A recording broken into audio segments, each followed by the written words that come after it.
আসসালামু আলাইকুম গাইস, এই ধরনের ভিডিওগুলা কিন্তু বর্তমানে রিলস, টিকটক বা শর্টস প্ল্যাটফর্মে খুবই ডিমান্ডেবল।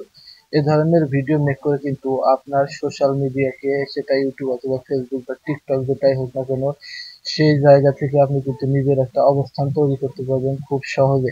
তো আজকের ভিডিওটিতে দেখাবো কিভাবে ডুয়েট ভিডিও করে আপনার সোশ্যাল প্ল্যাটফর্মকে একটা উন্নতির শিখরে নিয়ে যাবেন। চলেন ভিডিওর মূল কাজ শুরু করা যাক। এই কাজটি করার জন্য প্রথমেই আপনাকে একটা ইন্টারেস্টিং ভিডিও আপনাকে সংগ্রহ করতে হবে। সেটা আপনি টিকটক থেকে বা চাইনিজ শর্টস ভিডিও থেকে নিতে পারেন।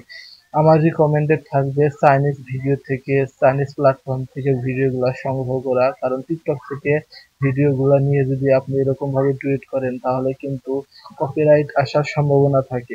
তো চেষ্টা করবেন এরকম চাইনিজ ভিডিও, যেমন কোয়াইসি, এআই ভিডিও, এই ধরনের প্ল্যাটফর্ম থেকে কিন্তু ভিডিওগুলো সংগ্রহ করে নেবেন। ভিডিওটা সংগ্রহ করার পর সেই ভিডিওর রিয়াকশন আপনি কিভাবে দিবেন সেটার জন্য কিন্তু আপনাকে প্রথমেই ক্যামেরা অপশন চালু করতে হবে। নিজেই আপনার ক্যামেরাটা ওপেন করে ভিডিওটা মেক করতে হবে।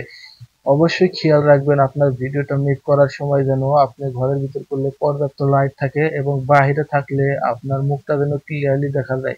পিছনের ব্যাকগ্রাউন্ড যেরকমই থাকুক না কেন সেটা কিন্তু আমরা এডিটিং এর মাধ্যমে খুব সহজেই এই ব্যাকগ্রাউন্ডটা রিমুভ করতে পারবো।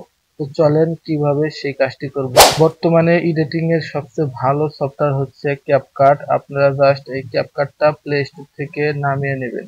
জাস্ট ক্যাপকাটের ভিতরে যদি ওপেন করেন এরকম ইন্টারফেস আসবে। এই ভিডিওটা এখান থেকে অ্যাড করে নিয়ে আসবেন। ভিডিওটা আসার পর এই ভিডিওতে দেখতে পাচ্ছেন একটা পিতা তার ছেলেকে নিয়ে ঘরের মধ্যে নৌকা চালাচ্ছে। জাস্ট এরকম দৃশ্য দেখে আপনি নিজের মতো করে একটা রিয়াকশন আপনার ক্যামেরা দিয়ে আগে থেকে নিয়ে নেবেন। আপনার সেই রিয়াকশন ভিডিওটা আনার জন্য এখানে দেখতে পাচ্ছেন ওভারলে নামে একটা অপশন। জাস্ট এই ওভারলেতে ক্লিক করবেন। এখান থেকে অ্যাড ওভারলেতে ক্লিক করলে আপনারা এখান থেকে এই ভিডিওটা আমার দেখতে পাচ্ছেন। আমি জাস্ট এটা এখানে নিয়ে এসেছি। আসার পর এখানে এরকমই থাকবে। আপনি এখান থেকে এই ভিডিওর আপনার যে নিজের ভিডিও আছে সেই রিয়াকশন ভিডিওর ব্যাকগ্রাউন্ডটা রিমুভ করার জন্য এখানে দেখতে পাচ্ছেন রিমুভ পিজি। জাস্ট এই রিমুভ পিজিতে ক্লিক করবেন। এখান থেকে অটো রিমুভাল, জাস্ট এটাতে ক্লিক করলেই আমার পিছনের ব্যাকগ্রাউন্ড রিমুভ হয়ে যাবে। জাস্ট আমি ক্লিক করে দিচ্ছি।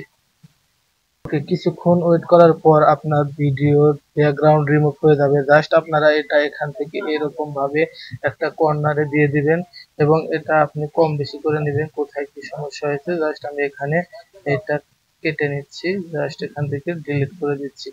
এভাবে সুন্দরভাবে আপনারা আপনার ভিডিওটি যদি রিয়াকশন আকারে আপনারা বানাতে পারেন। আপনি ভিডিওটা তৈরি করার পর উপরের দিকে দেখতে পাচ্ছেন আপনার গ্যালারিতে নেওয়ার জন্য আপলোড বা ডাউনলোড নামে একটা অপশন। জাস্ট আপনারা এখানে ক্লিক করবেন। এখানে ক্লিক করলে কিন্তু এক্সপোর্টিং শুরু হয়ে যাবে। এই ছিল আমার আজকের ভিডিওটি ভালো লাগলে চ্যানেলটা সাবস্ক্রাইব করবেন।